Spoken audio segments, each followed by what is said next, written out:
Topper হতেই গল্পের নায়ক জিতু কমলের এত অহংকার, নায়িকা তিতিপ্রিয়াই বা কি বলল, চলুন জেনে নেওয়া যাক সমস্ত কিছু।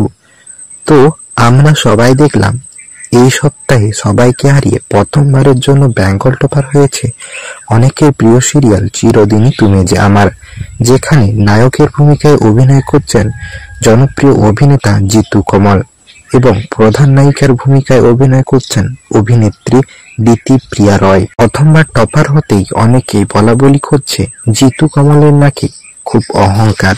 তার যোগ্য জবাব দিয়ে জিতু কমল বলেন যে সফলতা কখনোই আমাকে উত্তেজিত করে না, ব্যর্থতা কুৎসা আমাকে কখনোই ভেঙে ফেলতে পারেনি।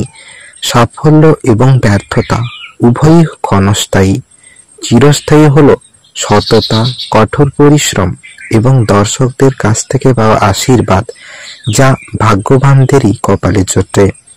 ধন্যবাদ শিব ঠাকুর, ধন্যবাদ ভগবান, ধন্যবাদ ভগবান, দর্শক ধন্যবাদ ইউনিভার্স।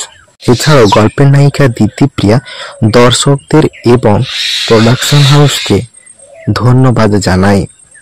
তো কেমন লাগলো জিতু কমলের যোগ্য জবাব অবশ্যই কমেন্টে জানাবেন। আর ভিডিওটি ভালো লাগলে একটা লাইক দিয়ে চ্যানেলটাকে সাবস্ক্রাইব করে দিবেন। দেখা হচ্ছে পরের ভিডিওতে। ধন্যবাদ।